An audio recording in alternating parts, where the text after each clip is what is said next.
Em 96, em 1996, eu estava a trabalhar em cinema, tinha feito a escola de cinema, estava a trabalhar em filmes, pronto, na parte técnica, quer como assistente de realização ou como anotadora, e um dia fui ver um filme que se chamava Jean Lumière à Cinemateca. Estávamos em 96 e 95 tinha sido o ano de celebração dos 100 anos de cinema. E vi um filme, esse filme, Les Jean Lumière, era um filme extremamente interessante feito por crianças. Eram filmes de 1 minuto, feitos um pouco como os Lumière, e tinham um programa, tinham sido trabalhados assim ao longo do ano com professores e cineastas. E foi uma experiência fantástica, lindíssima. Eu estava na altura com o João César Monteiro, com quem estava a trabalhar até no filme, e lembro-me dele dizer: isto é o futuro do cinema. Se o cinema não trabalhar com crianças, vai desaparecer. E na verdade, agora voltando ao nosso tempo, eu acho que o cinema está, para já, por um lado está a mudar, mas por outro lado também está a perder um bocadinho o seu sentido. Estamos a esquecer um bocado o que é o cinema, porque há um outro cinema que de repente enche as salas e que ocupa o imaginário das pessoas e as pessoas deixam de dar importância ao fundamental do cinema, que é o tempo.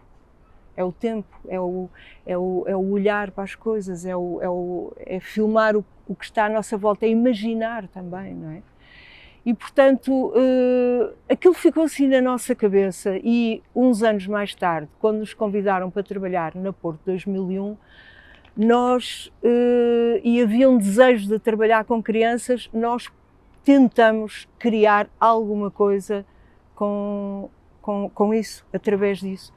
E nessa altura percebemos um pouco o que era essencial para isso, e o essencial pareceu-nos, e ainda hoje nos parece evidente, que trabalhar com crianças é também trabalhar com cineastas. Isto é, a passagem de um cineasta para uma criança é fundamental, porque há um trabalho, é um trabalho artístico, é um trabalho de olhar, é um trabalho de conhecer, de matéria cinematográfica. E se nós não conseguimos passar isso, também não conseguimos passar o prazer do cinema, não é? O prazer do cinema passa por isso.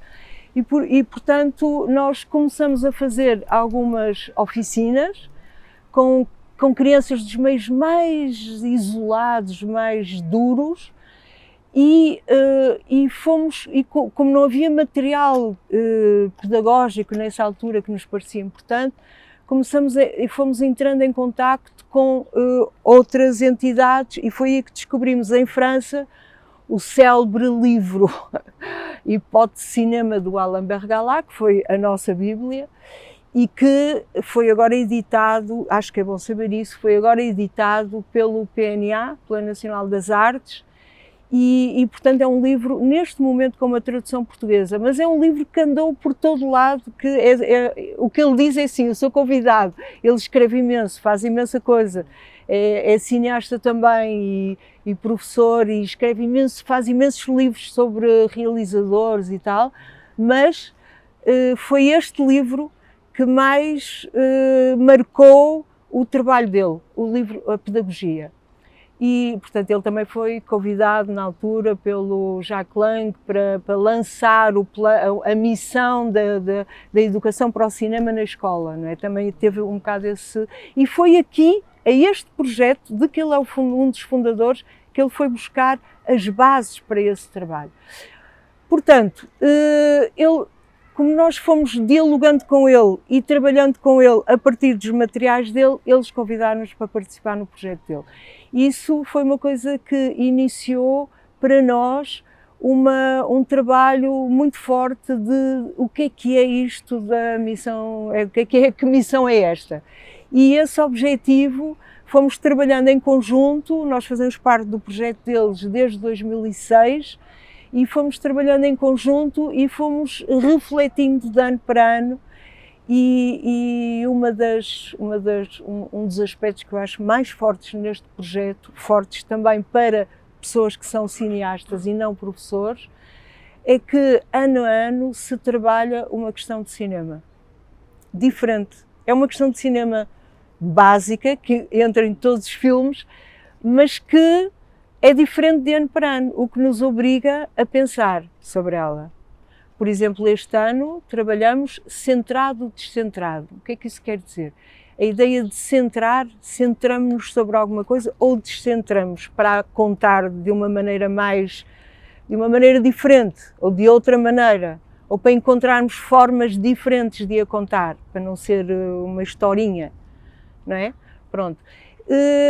Todos os anos isso acontece e todos os anos ele nos ajuda a pensar e a discutir com ele e com os países todos que neste momento fazem parte. Nós fomos um dos 2 primeiros países a participar, estrangeiros a participar nesse programa, mas agora são 15. E todos os anos pensamos o cinema como se fosse o início, com professores. E depois o trabalho é feito com alunos e é dirigido diretamente a eles. Isto é, nós estamos um ano inteiro com os alunos a trabalhar com eles a partir dessas questões. Portanto, a missão é mesmo essa, é aprender a ver. Eu acho que ninguém já sabe ver. Há tantas imagens todos os dias, imagens de todo lado, que já ninguém sabe ver, ninguém vê. Portanto, aprender a ver é também aprender a pensar e aprender a imaginar. E eu acho que isso, e portanto, a prática, quando os miúdos filmam, a prática ajuda a ver. É através da prática que eles veem. Porque as crianças trabalham também com o corpo e o corpo é essencial. As mãos, por exemplo, são essenciais. Quando uma criança está com uma câmara a filmar, ele está também a trabalhar a memória do corpo. Isso é muitíssimo importante, e do som, e portanto eles fazem uma equipa, filmam, etc. Eu estou a falar do Cinema 100 anos de Juventude, que é o projeto que fazemos com as escolas. É talvez o projeto base, o projeto que lança todos os outros projetos. O CINED, por exemplo, é um projeto que vem na continuidade deste projeto, mas é um projeto diferente e para já é um projeto que lança imensos recursos pedagógicos, porque é essencial que os professores possam ter acesso a recursos pedagógicos, mas também é essencial que saibam como trabalhá-los. Fazer um recurso pedagógico é também pensar numa maneira de trabalhar e num método, não é? numa metodologia. E trabalhar a metodologia é também uma prática que é preciso passar a um professor, não é assim muito evidente.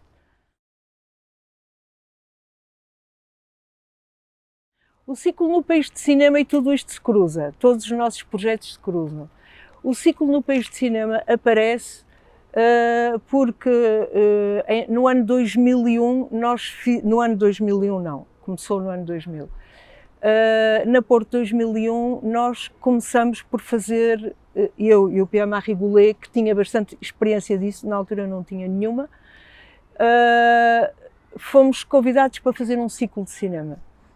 E ao longo de 2 anos fizemos 4 momentos com um ciclo de cinema assim bastante intensos. Fizemos 4 catálogos e convidamos pessoas um pouco de todo lado para vir falar sobre os filmes. Foi uma maneira de trazer ao Porto algo que já estava a faltar. Tinha havido e já não havia. E as pessoas não iam ao cinema. E funcionou muito bem. Tanto que se nas primeiras sessões não havia muita gente, nas últimas sessões já não cabiam as pessoas todas na sala. Portanto, isso teve imensa força. E ao longo de um tempo também houve uma continuidade, porque havia um desejo de continuidade no Porto, mas depois houve muitas mudanças e isso acabou por não acontecer. Mas em Serralves houve ainda um programa durante uma série de anos que se chamava O Sabor de Cinema e que deu um bocadinho de continuidade a isso, isto é, mostrar filmes e falar sobre os filmes e trabalhar com as pessoas sobre os filmes. Portanto, depois fizemos outros programas com a Cinemateca e com o Tandimage durante vários anos E surgiu-nos de repente no lugar onde nós estamos a trabalhar, que é na Rua das Gaivotas, há um pátio que é extremamente agradável. A primeira vez que eu entrei naquele pátio pensei, isto é um lugar ótimo para mostrar filmes.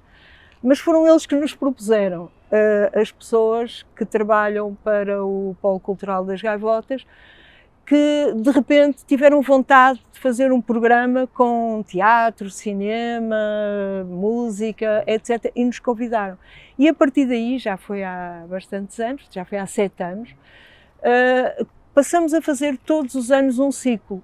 E também foi uma forma de tentarmos, por um lado, fazer um programa com a comunidade, com as pessoas dali, que possam vir assim, atravessar a rua e vir ali ver um filme, mas também ligá-lo aos filmes, ao trabalho que fazemos com as escolas, criar uma relação com os professores para eles verem outros filmes e para criarem esse hábito de ver um filme e de conversar sobre o filme. Portanto, a nossa relação com o cinema é sempre essa. Mostramos um filme e conversamos sobre o filme. Sempre. É o que está a acontecer neste momento no Polo Cultural das Gaivotas.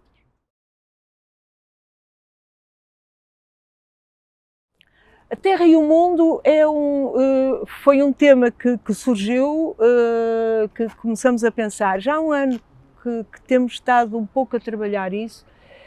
Porquê a Terra e o Mundo? Porque neste momento a Terra e o mundo estão a ser bastante abalados, não é? Abalados por gestos inconsequentes, por falta de noção do que é isso, da mudança, do que está a acontecer, não é? Há muitos realizadores, entre eles o Godard, há muitos realizadores que fizeram filmes em que mostraram altas catástrofes mesmo. São filmes que a gente fica um bocado aterrados ao ver e percebe que há alguma coisa que tem que começar a ser falada, contada e pensada. E nós não estamos a escolher filmes sobre catástrofes de forma nenhuma. Estamos a escolher filmes onde a nossa Terra, isto é, o nosso mundo, o nosso planeta, está presente, e muito presente, e é ele que conta a história também. Muitas histórias, muitos filmes são contados a partir dos lugares onde eles acontecem. E o lugar, e normalmente o planeta é sempre visto como de uma maneira um bocadinho exterior. E as pessoas dizem, vamos ajudar a que se resolvam os problemas do planeta, vamos deixar de usar plásticos, vamos limpar a praia, etc. Mas muito poucas olham para a praia, para o mar, para a terra, para o céu, para as mudanças, para os ciclos da vida, para os ciclos os ciclos da natureza são também os ciclos da vida, não é? E do nascimento e da morte e tudo isso. E de repente nós, e já fizemos um dos nossos temas do Cinema, Ciência e Juventude foi isso, era sobre a meteorologia e tocava esse tema e também foi para se ligar a um trabalho que ia haver em França, a um encontro que ia haver em França sobre o clima, mas a ideia é dar um bocadinho a noção do que é o clima, do que é em termos de imaginário, do que é, porque ele não é só o lugar onde vivemos, ele é o lugar onde imaginamos, não é? Onde sonhamos. Ele está também na nossa cabeça, no nosso corpo, no nosso inconsciente. Por isso, a Terra, e procuramos lugares que fizessem, por um lado, contemplativos, por outro lado, os nossos lugares, os lugares onde nós andamos, onde nos encontramos, que fazem parte da nossa vida. É um pouco isso. E todos estes filmes têm a ver com isso, de uma maneira ou de outra. Por exemplo, a Terra, a Terra que é do Djovenko, toca não só a Terra, mas toca também as coisas da Terra. As coisas da Terra e o querer ter e o querer guardar coisas para si. Isso a Terra é uma maneira também de pensar.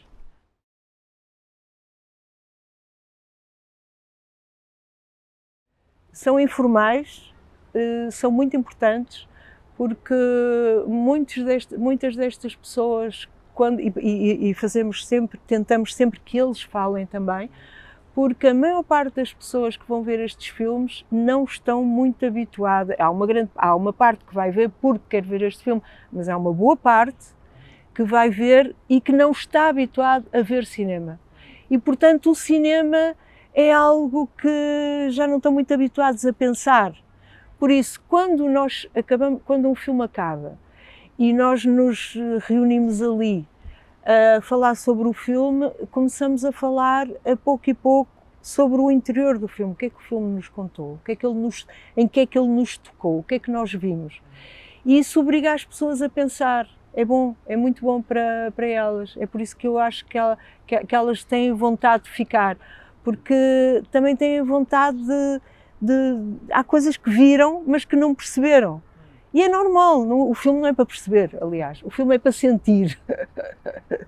E por isso, quando alguém quer perceber um bocadinho mais de um filme, vai vê-lo uma segunda vez, ou uma terceira, ou uma quarta. Eu gosto muito de ver filmes várias vezes, porque a gente percebe cada vez mais coisas. Mas, por exemplo, estava lá uma pessoa desta última vez, quando nós mostramos A Casa de Lava, que no final disse, houve momentos em que me perdi, mas eu já percebi, eu gostei imenso do filme e já percebi que eu vou ter que ver 2, 3 ou 4 vezes. E é isso mesmo, porque passam-se tantas coisas que é importante perceber esses caminhos, não é?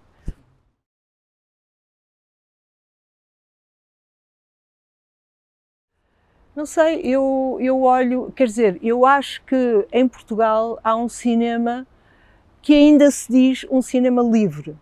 E esse cinema por exemplo, o cinema do Pedro Costa parece-me um cinema extremamente interessante, forte. Nós também, uma das razões porque foi importante mostrar este filme, foi porque trabalhamos um outro filme dele no Cined, e portanto é um realizador que tem vindo a ser trabalhado, digamos, a maneira de pensar, a maneira de fazer, a maneira de trabalhar, que é muito diferente entre um e outro, mas é sempre uma forma ativa de fazer, é alguém que se questiona todo o tempo, que está todo o tempo a questionar-se, e isso é fundamental pensar que quando se faz um filme não se tem a certeza do que se vai fazer. Um filme não é uma coisa que se escreva e que se diga este é o meu filme, não é verdade. Um filme só existe quando é criado, feito. E portanto, e de repente há caminhos que não tinham sido pensados. E isso é a via artística, não é? Quer dizer, nunca ninguém sabe exatamente o que é que vai ser o seu filme. Ainda bem, porque ele vai ser descoberto enquanto está a ser feito. Portanto, eu acho que enquanto isso ainda existir, e há cada vez menos, acho eu, e enquanto isso existir, o cinema é forte, e é por isso também que lá fora, onde há cada vez menos liberdade, se fala muito do cinema português, mas é preciso que isso seja mesmo uma coisa que não se perca. E eu acho que se está a perder é o prazer de ver cinema. Está-se a perder a sala, está-se a perder o desejo de ver em sala, e ao mesmo tempo, quando nós trabalhamos através do Cined em sala ou mesmo aqui, nós vemos o prazer que as pessoas têm de estar juntas, de pensar juntas, de ver um filme mesmo em silêncio juntas. Isso é muito importante. As crianças descobrem a sala e descobrem-na com imenso prazer. Por isso eu digo, a sala podia continuar se houver um trabalho de fundo com as crianças, porque as crianças descobrem-na mesmo. Teresa, muito obrigado.